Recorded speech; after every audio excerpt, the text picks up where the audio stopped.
Staff Sergeant Maria Santos adjusted her rifle scope as the pre-dawn darkness began to give way to the pale light of another dangerous day in the mountains of Afghanistan.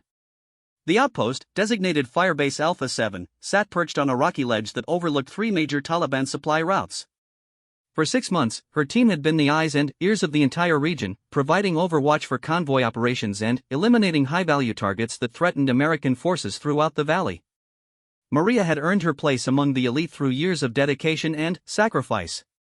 Growing up in East Los Angeles, she had watched her neighborhood torn apart by gang violence and poverty. Her father, a Vietnam veteran, had instilled in her the values of service and sacrifice from an early age. When she turned 18, Maria enlisted in the army with a clear goal: to become the best soldier she could be and make a difference in the world. The journey to becoming a military sniper had been brutal. The training program had a 95% failure rate, and Maria was one of only 3 women who had ever completed the course successfully. She spent months learning to read wind patterns, calculate bullet drop over impossible distances, and, most importantly, to control her breathing and heart rate in the most stressful situations imaginable. Her instructors initially doubted whether a woman could handle the physical and mental demands of the role, but Maria proved them wrong with her exceptional marksmanship and unwavering determination. Firebase Alpha 7 was her 3rd deployment, and, by far the most dangerous. The outpost was surrounded by enemy territory on 3 sides, with the only escape route being a treacherous mountain path that wound down into the valley below. The Taliban knew exactly where they were, and attacks had become increasingly frequent and sophisticated. Intelligence reports suggested that a major offensive was being planned, with the firebase as the primary target. The team consisted of 8 highly trained specialists, each with their own area of expertise. There was Captain James Rodriguez, a decorated officer who had served 4 tours in Afghanistan and knew the region better than most locals. Sergeant First Class Michael Thompson handled communications and intelligence gathering. Corporal David Kim was their demolitions expert, capable of creating or disarming any explosive device. Staff Sergeant Robert Jackson served as the team medic, though his medical skills were often overshadowed by his abilities as a close-quarters combat specialist. The remaining 3 soldiers were riflemen who provided security and support for the team's operations. Maria had developed close bonds with each member of her unit over the months they had served together. They had saved each other's lives countless times, and she trusted them with her life every single day. The isolation of their position had created a family-like atmosphere among the team, and they looked out for each other both in combat and during the long hours of waiting that characterized much of their mission. The morning of October 15th started like any other. Maria took her position in the sniper's nest, a carefully constructed hide that provided an excellent view of the surrounding terrain while keeping her concealed from enemy observation. She had spent weeks perfecting the position, adjusting the camouflage and sightlines to ensure maximum effectiveness. Her rifle, a modified M24 sniper weapon system, was perfectly zeroed and maintained with the obsessive care that separated professional snipers from amateur marksmen. Intelligence reports had indicated increased enemy activity in the area over the past week. Drone surveillance had identified several suspicious movements along the supply routes, and intercepted communications suggested that something significant was being planned. The team had been placed on high alert, with everyone maintaining constant vigilance for signs of an impending attack. As the sun climbed higher in the sky, Maria spotted movement along one of the distant ridgelines. Through her scope, she could make out figures moving between the rocks, carefully staying out of sight from the main valley below. She keyed her radio and reported the contact to Captain Rodriguez, who immediately began coordinating with higher command to determine the best course of action. The figures appeared to be conducting reconnaissance of the firebase, studying the defenses and looking for weaknesses in their perimeter. Maria counted at least 12 individuals, all armed and moving with the tactical discipline that suggested they were experienced fighters rather than local militia. This was exactly the kind of threat they had been expecting, and everyone on the team understood that their position was about to become much more dangerous. Throughout the day, more enemy forces were observed moving into positions around the firebase. It became clear that they were being surrounded, with escape routes being systematically cut off by enemy fighters who knew the terrain intimately. Captain Rodriguez called for immediate extraction, but command informed him that no helicopters were available due to bad weather moving into the region. They were on their own until the storm passed and air support could reach them. As evening approached, the team prepared for what would likely be the fight of their lives. Ammunition was redistributed, defensive positions were reinforced, and everyone checked their equipment one final time. Maria cleaned her rifle and counted her rounds, making sure that every shot would count when the battle began. She had 47 rounds of match-grade ammunition, each one capable of eliminating a target at distances up to 800 meters. The first attack came just after midnight. Rocket-propelled grenades lit up the darkness as they exploded against the firebase's defensive walls. Automatic weapons fire erupted from multiple directions, creating a deadly crossfire that forced the defenders to stay low behind their fortified positions. Maria began engaging targets methodically, using the muzzle flashes from enemy weapons to locate and eliminate threats one by one. The battle raged for 6 hours, with waves of attackers throwing themselves against the firebase's defenses. Maria's rifle spoke repeatedly throughout the night, each shot carefully aimed and devastatingly effective. She accounted for 19 confirmed kills during the engagement, breaking up several assault attempts and preventing the enemy from overrunning their position. Her teammates fought with equal determination, holding their ground despite being vastly outnumbered. As dawn broke, the intensity of the attack began to diminish.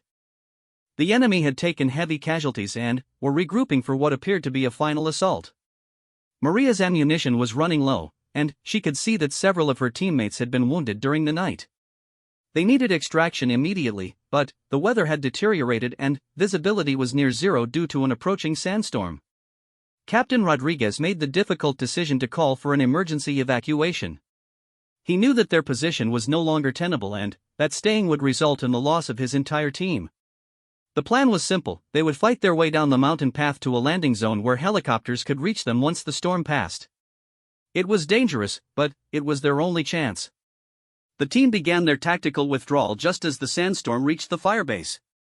Visibility dropped to less than 10 feet, and the howling wind made communication nearly impossible.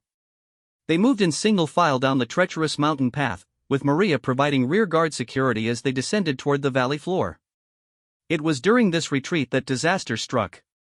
An enemy force that had been lying in wait along the escape route opened fire just as the team reached a narrow section of the path. In the chaos and confusion of the sandstorm, Maria became separated from her unit when she took up an overwatch position to cover their movement through the ambush zone. The last thing her teammates heard over the radio was Maria's voice calling out enemy positions as she engaged multiple targets simultaneously. Then, there was an explosion, followed by silence. When the storm cleared hours later and they were able to return to the area, all they found was Maria's damaged radio and blood on the rocks where she had made her last stand. For 3 days, the SEALs searched every cave, every crevice, every possible hiding place where Maria might have taken shelter. They called her name until their voices were hoarse, hoping against hope that she had somehow survived and was waiting for rescue. But there was no response, no sign of life, and eventually, they were forced to accept the devastating truth that their sister-in-arms was gone. The memorial service was held at Bugram Airfield 2 weeks later. Maria's empty boots stood at attention beside a rifle topped with her helmet, while her teammates struggled to find words to express their grief and loss. Captain Rodriguez read a letter from Maria's family, thanking the team for bringing their daughter home safely so many times before. The flag that draped her symbolic casket was folded with military precision and handed to the chaplain, who would ensure it reached her parents back in Los Angeles. What none of them knew was that at that very moment, Maria Santos was very much alive, lying in a hidden cave system 30 miles away, slowly recovering from wounds that should have killed her and planning her return to the war that everyone believed had already claimed her life. The journey through enemy territory tested every survival skill Maria had ever learned. Moving only at night and hiding during daylight hours, she made her way across 20 miles of hostile terrain while avoiding Taliban patrols that seemed to be everywhere. Her improvised equipment held together better than expected, and the crossbow proved effective for taking small game that supplemented her meager food supplies. On the second night of travel, Maria encountered her first serious obstacle. A Taliban checkpoint had been established along the main valley road, forcing her to take a much longer route through higher elevations where the risk of exposure was greater. The detour added an entire day to her journey, but it also provided an opportunity to observe enemy operations from elevated positions that offered excellent surveillance opportunities. From her vantage point high above the checkpoint, Maria could see that the Taliban forces were much better organized than intelligence reports had suggested. They had established a sophisticated communication network using handheld radios, and their weapons were newer and better maintained than the aging equipment typically associated with insurgent forces. Most concerning of all, she observed several individuals wearing what appeared to be military-style body armor and carrying advanced optical equipment. The implications were troubling. This level of organization and equipment suggested that the Taliban forces in the region were receiving significant support from external sources, possibly including foreign military advisors or weapons suppliers. The information would be crucial for military planners who were still operating under the assumption that they were dealing with local militia groups rather than a professionally trained and equipped enemy force. Maria documented everything she observed, creating detailed sketches of the checkpoint layout, personnel numbers, and equipment inventories. She noted the timing of patrol rotations and identified what appeared to be a senior commander who was directing operations from a fortified bunker position to overlook the entire valley. All of this intelligence would be invaluable to American forces planning future operations in the region. The third night brought Maria within sight of her destination. The forward operating base was larger than she had expected, with multiple helicopter landing zones and what appeared to be permanent structures rather than the temporary facilities typically associated with forward positions. Lights and activity suggested that significant numbers of personnel were stationed at the base, indicating that major operations were being planned or conducted from this location. Getting inside the base without being shot by friendly forces presented a unique challenge. Maria knew that approaching the perimeter would likely result in her being mistaken for an enemy infiltrator, especially given her disheveled appearance and lack of proper identification. She needed to find a way to identify herself as a friendly before making contact with the guards. The solution came when Maria observed a helicopter landing at the base during the pre-dawn hours. The aircraft bore the markings of a medical evacuation unit, and she could see wounded personnel being transferred to the medical facilities. If she could time her approach to coincide with the next medical evacuation, the guards would be focused on the incoming casualties rather than scanning for potential threats. Maria positioned herself near the main access road and waited for the next helicopter to arrive. When the distinctive sound of rotor blades announced an approaching aircraft, she emerged from concealment with her hands raised high above her head. The guards at the main gate initially pointed their weapons at her, but her shouted identification as an American soldier caused them to hesitate long enough for her to explain her situation. Staff Sergeant Maria Santos had officially returned from the dead. The reunion with military personnel was emotional and chaotic. Word spread quickly through the base that a soldier who had been declared killed in action had somehow survived and made her way back to friendly lines.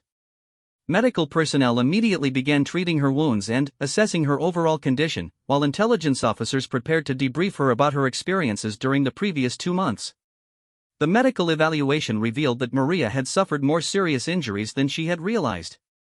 In addition to the obvious wounds from shrapnel and her fall, she had developed a severe respiratory infection from prolonged exposure to the elements. Her body weight had dropped by nearly 30 pounds, and she showed signs of malnutrition despite her efforts to find adequate food sources. Most concerning of all, she had developed symptoms consistent with post-traumatic stress disorder, though her determination to return to active duty made her reluctant to discuss the psychological impact of her ordeal. The intelligence debriefing lasted for nearly 12 hours as Maria shared everything she had observed during her time behind enemy lines. The detailed information about Taliban force strength, equipment, and organization capabilities prompted immediate revisions to operational plans that were already being implemented in the region.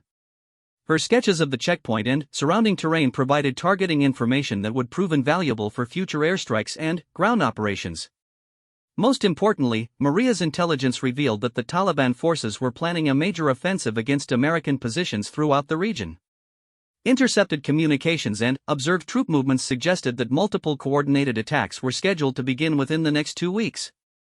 The forward operating base where Maria had sought shelter was actually one of the primary targets, and the enemy had been conducting detailed reconnaissance in preparation for their assault. The base commander, Colonel Patricia Williams, made the decision to accelerate planned operations against Taliban positions based on Maria's intelligence. Rather than waiting for the enemy to attack, American forces would strike first, using the element of surprise to disrupt Taliban preparations and eliminate key leadership targets. Maria's information about the checkpoint and command bunker would be crucial to the success of these preemptive operations. Despite her weakened condition, Maria volunteered to participate in the upcoming operations.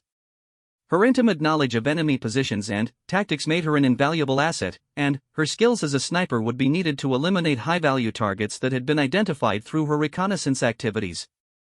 Colonel Williams was initially reluctant to authorize Maria's return to combat status, but the tactical advantages of her participation ultimately outweighed the medical concerns.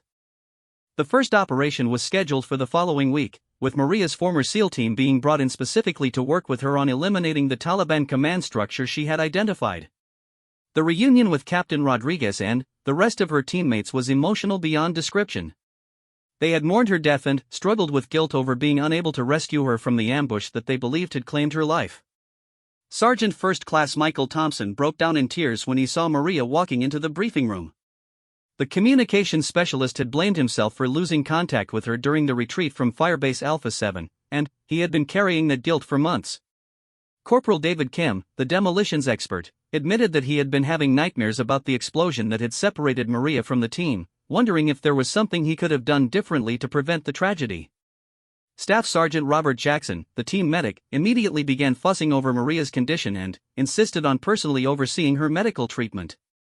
He had been the one who found her blood on the rocks after the ambush, and he had been haunted by images of what might have happened to her during her final moments. Learning that she had not only survived but had spent months gathering intelligence behind enemy lines filled him with a mixture of relief, admiration, and concern for her well-being. Captain Rodriguez struggled to find words to express his feelings about Maria's return. As the team leader, he had been responsible for the decision to retreat from Firebase Alpha 7, and he had carried the weight of losing one of his soldiers for months. The knowledge that Maria was alive and had been surviving on her own in enemy territory made him both proud of her incredible resilience and angry at himself for not finding a way to rescue her. The reunion was cut short by the urgent need to prepare for the upcoming operations. Intelligence reports indicated that Taliban forces were accelerating their own preparations, possibly in response to increased American activity in the region. The window of opportunity for preemptive strikes was closing rapidly, and every day of delay increased the risk that the enemy would be able to complete their preparations for a coordinated assault on American positions. Maria threw herself into the mission planning with an intensity that concerned her teammates and medical staff. She seemed driven by a need to prove that her survival had been worthwhile and that the intelligence she had gathered would make a significant difference in the ongoing conflict. Her detailed knowledge of enemy positions and capabilities made her an essential part of every tactical discussion, but her obvious eagerness to return to combat suggested that she had not fully processed the psychological trauma of her ordeal. The plan that emerged from these planning sessions was ambitious and dangerous. The SEAL team would conduct a series of coordinated strikes against Taliban positions, beginning with the elimination of the command bunker that Maria had identified during her reconnaissance.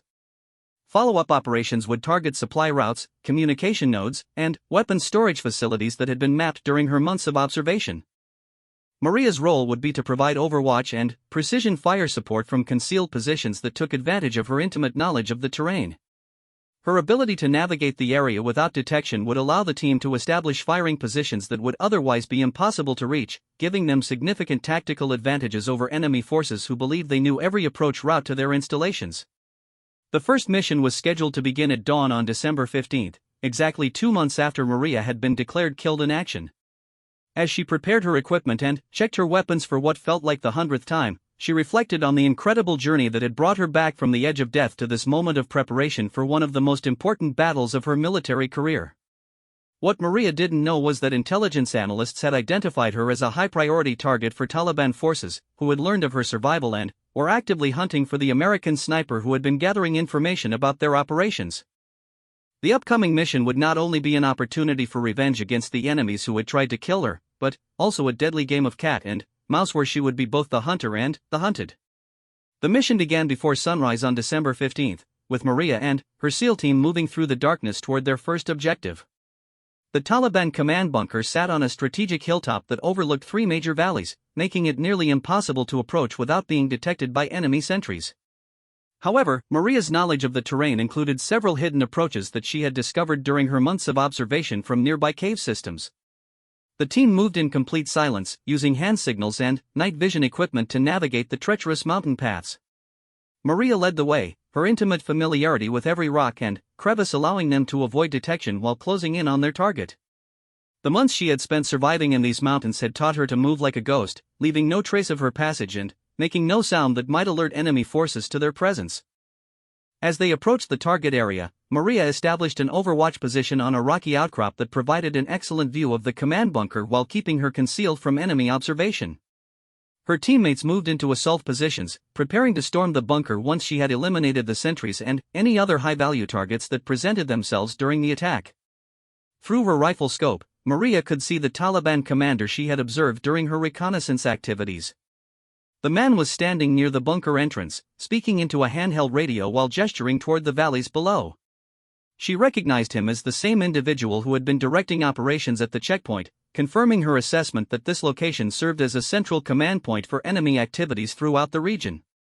The shot was challenging but, well within Maria's capabilities.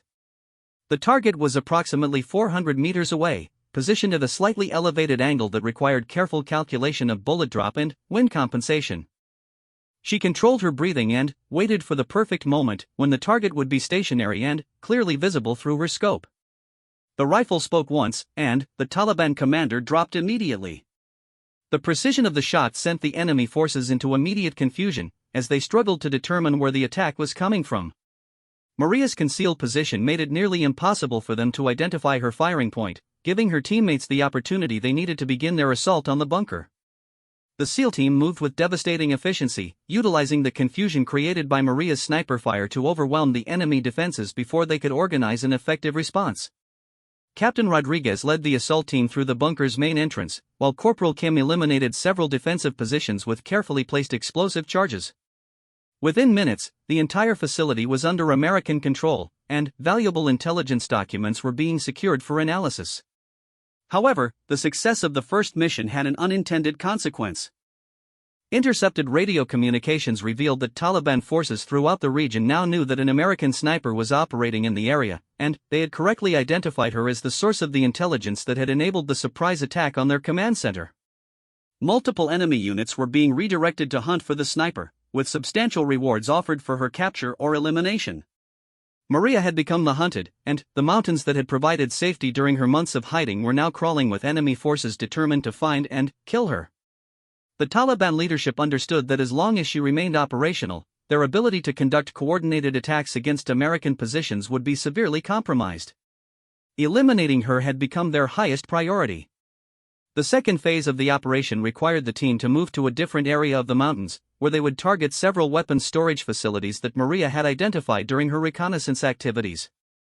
However, the increased enemy presence made movement extremely dangerous, and they were forced to take indirect routes that added days to their travel time while avoiding Taliban patrols that seemed to be everywhere.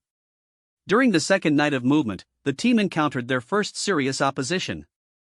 A Taliban patrol spotted their movement across an open area and immediately called for reinforcements while engaging them with automatic weapons fire. Maria found herself in the middle of a running firefight as her teammates fought to break contact with an enemy force that seemed determined to pursue them regardless of casualties.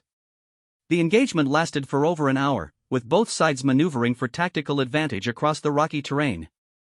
Maria's sniper rifle proved decisive in breaking up several enemy assault attempts, but she was forced to expend a significant amount of her ammunition supply during the prolonged firefight. More concerning, the extended engagement had undoubtedly alerted other enemy forces to their general location, making their mission increasingly dangerous. Staff Sergeant Jackson was wounded during the firefight when shrapnel from a rocket-propelled grenade struck his left leg. The injury was not life-threatening, but it significantly reduced his mobility and forced the team to modify their movement procedures. Maria helped treat his wounds using techniques she had learned during her months of self-treatment in the caves, but she knew that the team's combat effectiveness had been reduced by the loss of their medics' full capabilities. The weapons storage facility they had targeted proved to be much more heavily defended than intelligence reports had suggested. Multiple machine gun positions covered the approaches to the site, and Maria counted at least 30 enemy fighters positioned around the perimeter. A direct assault would have been suicidal, forcing the team to develop an alternative plan that would allow them to complete their mission while minimizing casualties. Maria proposed using her knowledge of the area to establish multiple sniper positions from which she could eliminate key defensive positions before the assault team moved in. The plan required her to separate from the team and operate independently for several hours, accepting increased personal risk in order to create opportunities for mission success. Captain Rodriguez was reluctant to approve the plan, given the intelligence indicating that enemy forces were specifically hunting for her, but the tactical situation left few alternatives. The execution of the plan began at dawn on December 17, with Maria moving into position on a hillside that overlooked the weapons storage facility. From her concealed position, she had clear lines of sight to most of the enemy defensive positions, though the range was pushing the limits of her rifle's effective capabilities. The longest shot would be nearly 600 meters, requiring perfect execution under combat conditions. Maria began engaging targets systematically, starting with the machine gun positions that posed the greatest threat to her teammates during their assault. Each shot had to be perfect, as missing would alert the enemy to her position and allow them to take countermeasures that would eliminate her tactical advantage.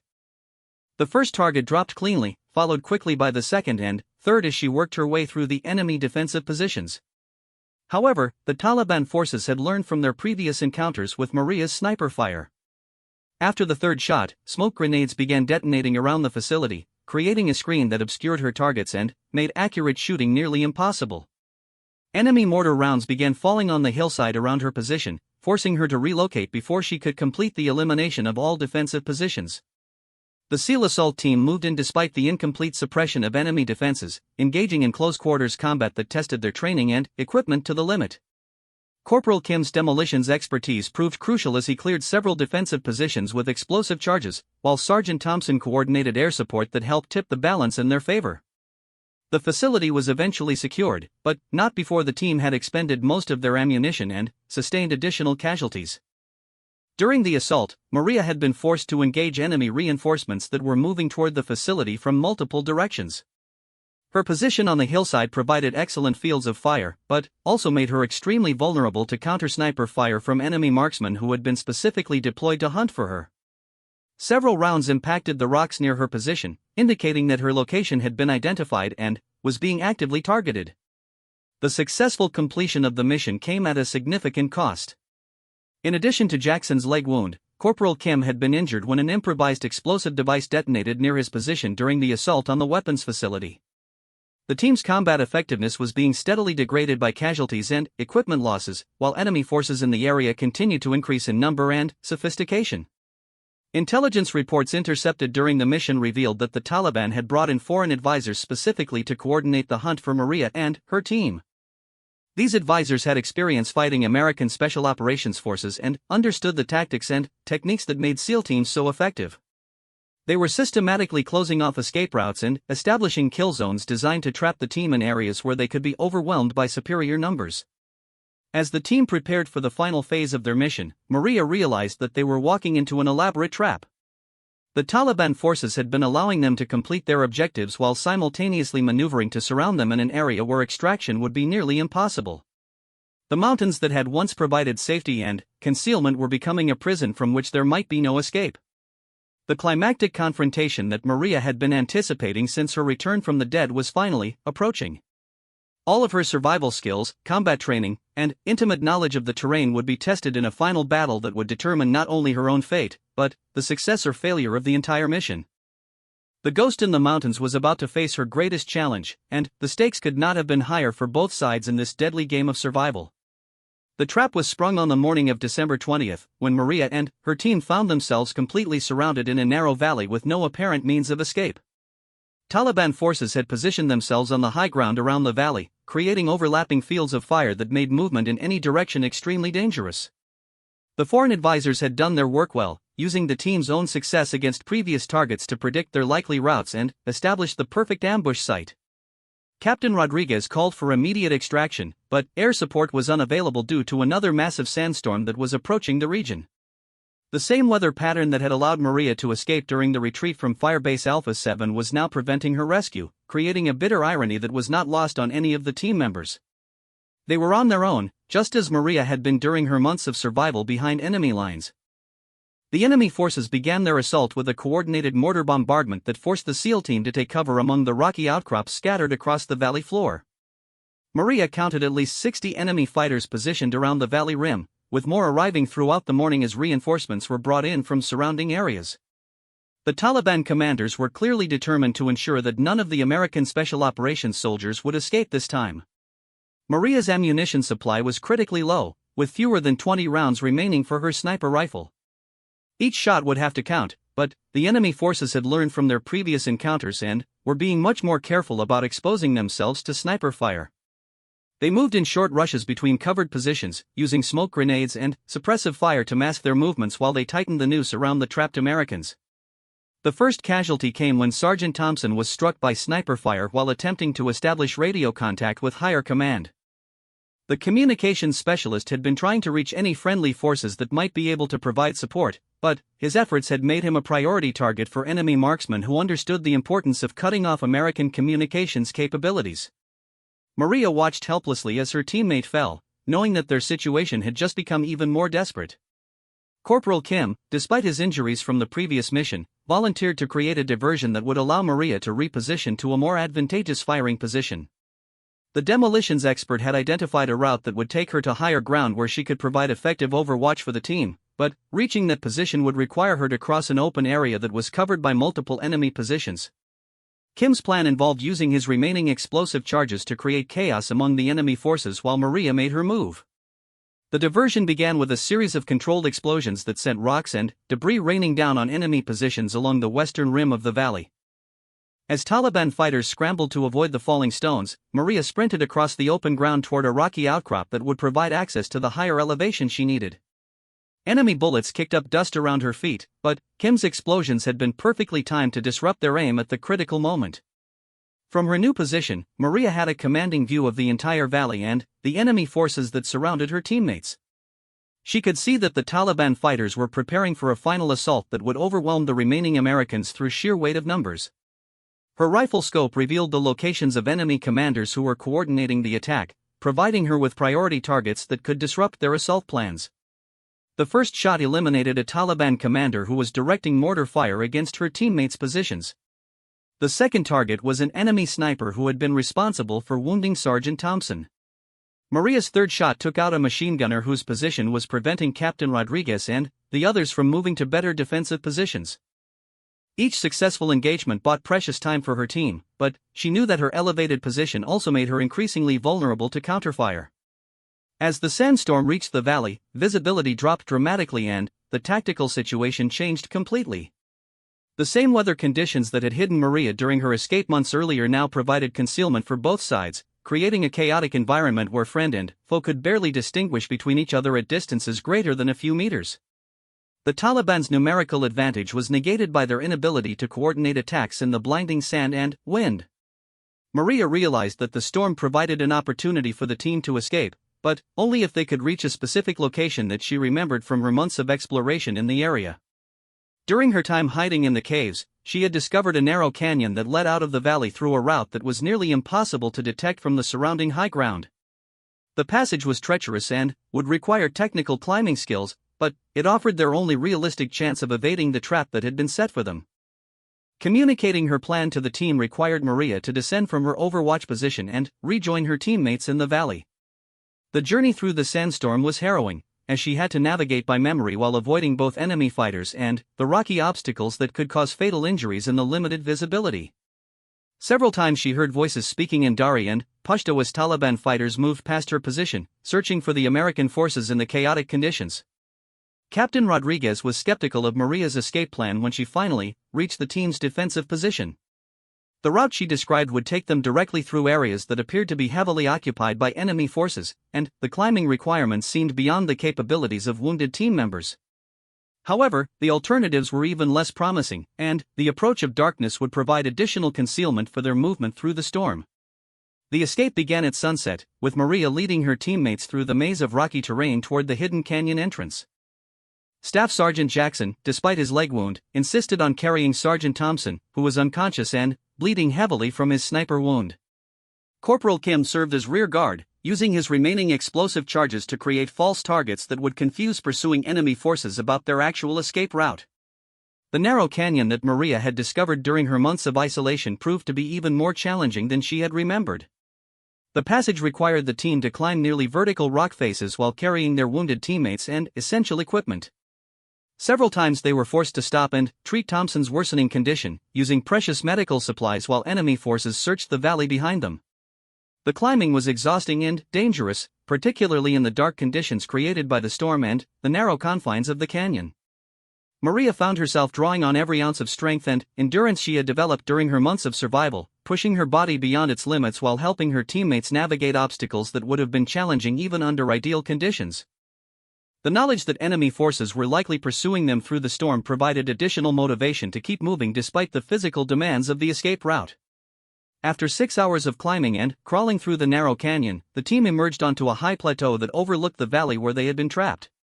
The sandstorm was beginning to clear, revealing lights from enemy forces that were still searching the area where they had made their last stand. Maria's escape route had worked perfectly, allowing them to evade the trap while positioning them for extraction once air support became available. The extraction came at dawn on December 21st, when a medical helicopter reached their position on the plateau.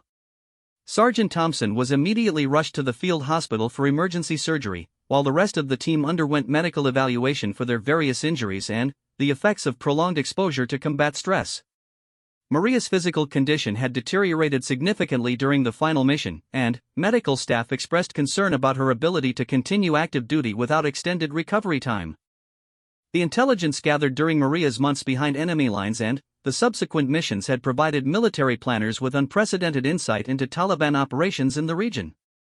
The elimination of key command personnel and the destruction of weapons storage facilities had disrupted enemy capabilities for months, preventing the coordinated attacks that had been planned against American positions. Maria's survival and return had literally saved countless American lives while dealing a severe blow to enemy operations. The official after-action report credited Maria Santos with extraordinary heroism and professional competence under the most challenging conditions imaginable. Her ability to survive for months behind enemy lines while gathering crucial intelligence was unprecedented in the history of special operations. The successful completion of her final missions, despite overwhelming enemy opposition, demonstrated the highest levels of military professionalism and personal courage. 6 months later, Maria stood at attention in the Pentagon as the Secretary of Defense pinned the Medal of Honor on her uniform.